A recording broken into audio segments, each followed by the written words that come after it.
What's up, Wizards? It's that time again. Not the holidays, no. It's about a month since a new set came out, and those dreaded standard samies start to set in. Yeah, sometimes even with a set like Ixalan, the hype from spoiler season gets to dying down, and then it's just you and reality sitting in a cold, dark room staring at each other.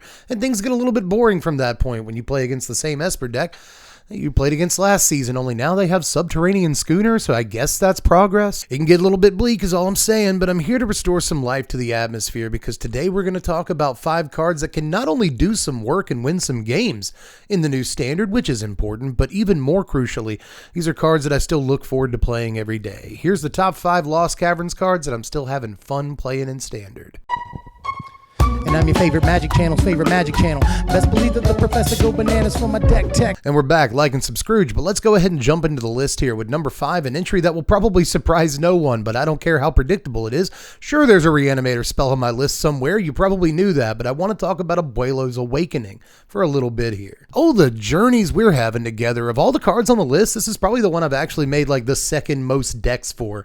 So just so many cool things you can do with it, and some of them are obvious, right? We've seen Portal to Phyrexia with this, because that's good. It's probably the best thing you can do with this card right now, so no surprise that's what people are doing with it. But you can also do wacky stuff like one with the multiverse if you want to, and a bunch more stuff I'll talk about in a second. But one thing you need to know about me is that one of my favorite cards in Standard that I still love playing to this day, even like 2 years after the fact, is Brilliant Restoration. And I know this isn't quite Brilliant Restoration, but I think you need to know what kind of Magic cards I like in order for me to justify this pick and why I like this card so much.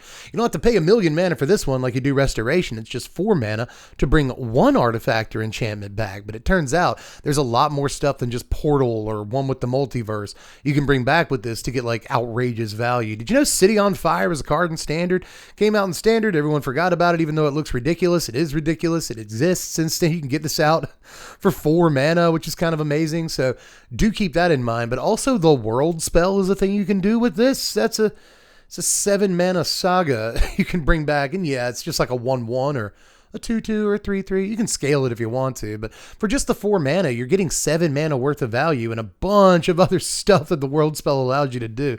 You can also grab a Kami War with this and go ahead and just wipe something off the table if you want to. That's pretty nice. And one thing I like about sagas with Abuelo's Awakening is that like Abuelo's Awakening doesn't make like a 1/1 token or anything like that.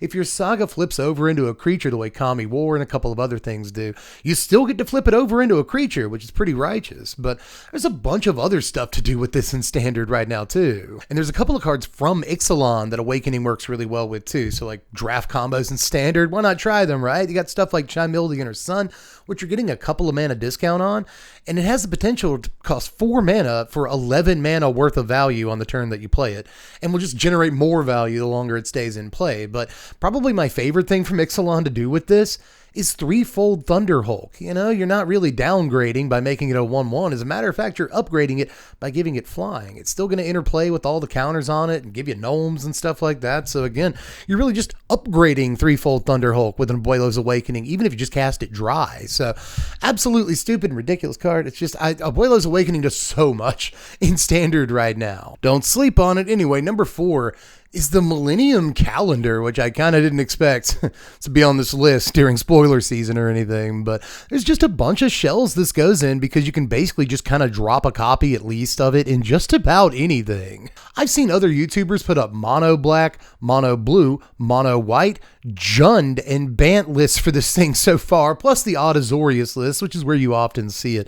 Any kind of Azorius shell that employs, say, Teferi, who slows the sunset, pretty interesting with this card because, yeah, it only cares about other stuff untapping during your untap step. But if you use things that can untap it like Teferi and a few other cards in Standard, you can just activate it more than once in the same turn. And that's when things get a little bit out of control because it doesn't actually take that many activations to get this thing to completely pop off, even if you're not untapping other stuff in the meantime. I mean, just again, even completely dry, like theoretically, what do we go from 1 to 2 to 4 to 8 to 16 to 32 to 64 to 128 to 256 to 512 to we win the game after that. And that's just, again, assuming that we're not untapping anything else, which we certainly are. And it goes nicely in everything from control lists to mid-range lists to even the odd, like, Convoke list, because that just makes sense. Have you seen Warden of the Inner Sky from the new set? That's popping up in a bunch of soldiers lists, but I could also see it going really well with this. Just tap some stuff down at the end of your opponent's turn to make the Warden bigger, and then suddenly you got more stuff untapping. Also, do remember, because I don't think I ever mentioned this during spoiler season, that mana burn doesn't exist. You just tap down your lands at the end of your opponent's turn or whatever. And then suddenly they all untap from Millennium Calendar, which is just kind of gross. So this card actually spins out of control very fast and can just be like the odd extra win condition in decks that don't even seem like they need to play it. I've just been throwing this in everything to see what works, and it turns out it works in just about everything. I mean, I don't throw it in too many aggro decks or anything like that, but if a deck is trying to slow roll literally at all, if I'm just playing like some fat mid-range dudes or I'm playing a bunch of sweepers in a control deck, Millennium Calendar is usually welcome in there somewhere. Just take my word for it. Start tossing this in. Just one copy, it's not the end of the world, right? Number 3 is Amalia, benavides, aguirre. This is probably the card that I feel the most wrong about ever, right? When this first came out during spoiler season, my thought was kind of like yawn a little bit. I don't know. I was just having like a bad day or what. This just goes in not only the life gain decks, not only the aristocrats decks, but it turns out that the best aristocrats deck, or at least the one that's performed the best so far in the season, has been the life gain kind of aristocrat sort of hybrid. You don't have to go all the way and play Voice of the Blessed or anything like that, but a deck that keeps 5-0ing more than once this season on MTGO is a deck that plays Amalia, benavides, aguirre alongside Bartolome, who I also do love and look forward to playing most days, so that's pretty nice. But also weird stuff like Mukotai Soul Ripper or whatever. Like, Amalia has almost single-handedly, I think even more so than Bard in some cases, revitalize an entire genre, a genre of deck that I love. So even though I'm not throwing this in like 5 different decks the way I am a bunch of other cards that we're looking at today, this is still one of the cards I look forward to playing every single day. Now, we've only got a couple of entries left, but that standard slog must be hitting your boy too, because your boy. Have I ever actually said that in a YouTube video or in real life? I've ever been like, you know, your boy is tired. I don't think so. Why do people say it on YouTube? Anyway, your boy is a little bit tired, so I think that it's time for something that we haven't done in way too long around here. It is time to put our feet up, rest by the fire a little bit, have ourselves a nice little coffee break. This week on the coffee break, we'll be doing the opposite of what Deb has been doing all video, and we'll be talking about disappointing cards from the Lost Caverns of Ixalan. These are cards I was very excited to play when the set first came out, and now basically never want to attempt to play again. Number 3 on this list within a list is Helping Hand, a functional reprint of Unearth that I was very excited to get my hands on, but it turns out that most decks just do not want this card. Even the aristocrats decks that play plenty of important 2-drops and 3-drops like Bart and Amalia do not want this over cards like Extraction Specialist and Phyrexian Missionary. I do believe that when a functional reprint of a card like Unearth is not as good in Standard as a card like Phyrexian Missionary, there are definitely some conclusions you can draw from that, but I am not here to draw any of them. All I know is that I am disappointed in Helping Hand. The second card I was disappointed by in Lost Caverns was Matsalantli, the Great Door. Anytime we see a land that can tap for many colors of mana, you have to get a little bit excited. But it turns out this card was just far too slow. Of course, there is also the fact that the card requires 4 different permanent types in your graveyard before it can flip over in the first place, which puts some restrictions on your deck building. But again, the real problem here is that by the time you do get it flipped over, sure, you can generate 8 mana, but so can every other deck in Standard. There are certainly games where you can set this card up by turn 4, but by the time you've done that, the player across the table from you has already cast their Atraxa. That is bad. The final Lost Caverns card that I was disappointed in was truly a heartbreaker, because I was very excited at first to play Aklazats. As I remarked during spoiler season multiple times, it is hard to be a 5-drop in Standard and actually see play, unless your name is Sunfall. However, I have to say that I did not foresee it being this difficult to be a 5-drop in Standard.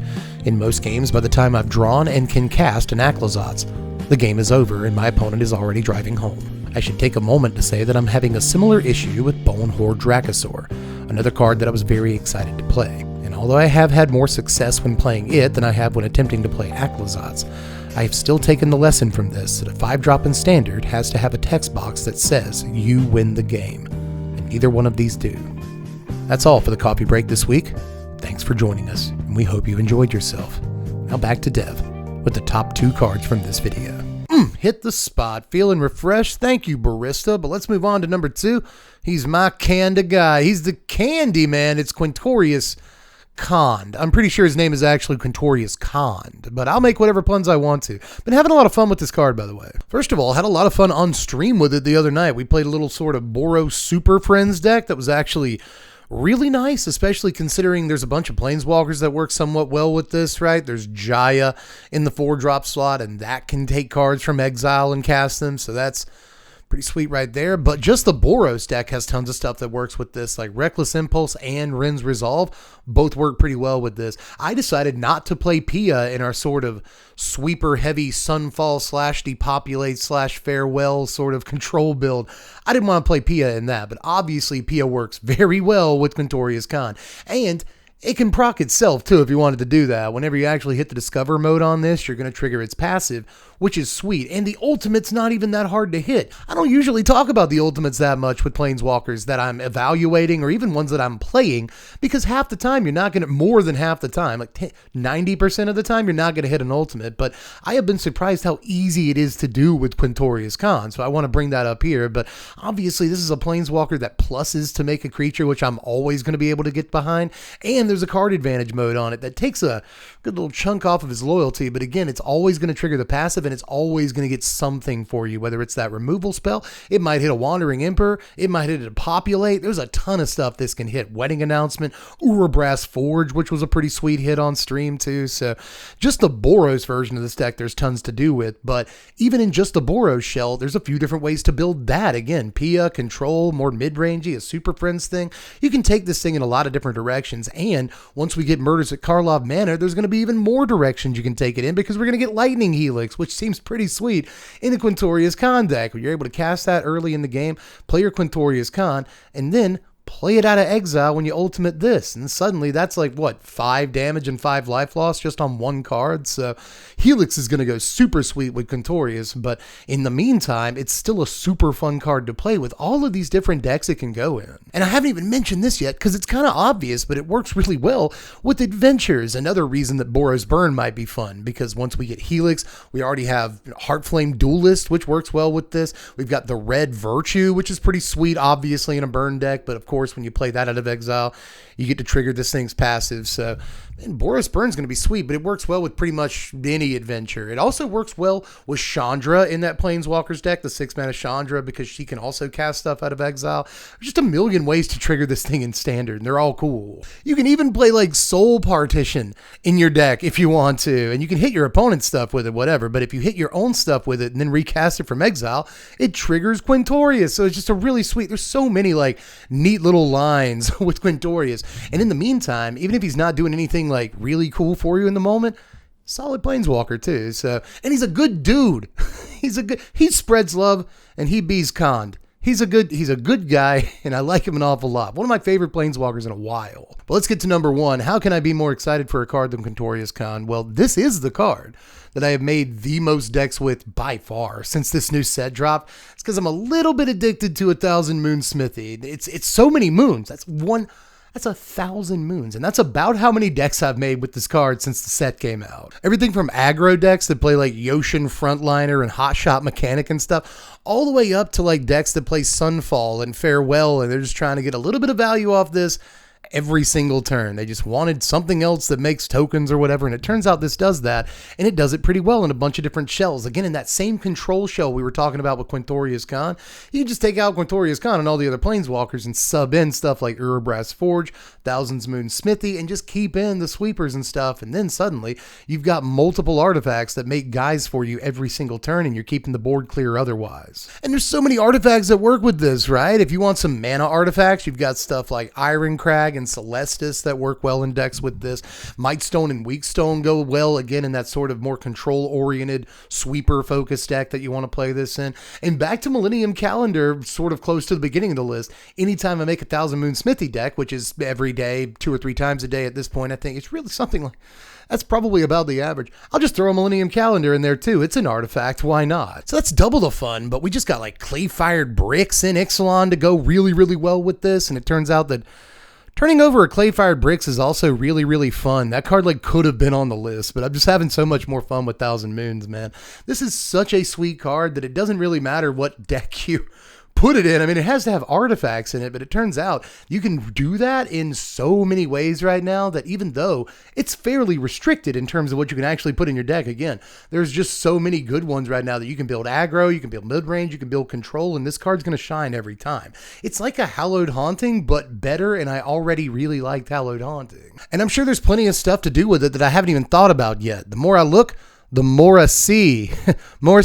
Smithy, does anybody get that in 2023? I'm not sure. But anyway, that is my list. There are other cards that I've been having fun playing in Ixalan. You know, I like me some twists and turns. You know, I could go on about this all day. This could have been a top 10, but I really wanted to focus on the 5 that I've been having the most fun with. And again, I think the crucial thing here is that I look forward to coming back to them every day and playing them and making decks around them, which is not something I can still say about a ton of the cards in Ixalan, sadly. That's all I got. It's your turn now. Just let me know in the comments section what cards you're still having fun with from Ixalan, and I'll make sure to try that out. I think this is an important part of the season where we all kind of start getting the sloggies, and so we have to put our heads together as a community and talk about the cards that we're actually having fun playing, because that is what Magic is for, right? It turns out that all the cards I've talked about can win games, and winning is important to a lot of people because winning can be fun, obviously, but what I like to do in a game of Magic is have fun, do the thing if I possibly can, and even if I'm not going to do the thing,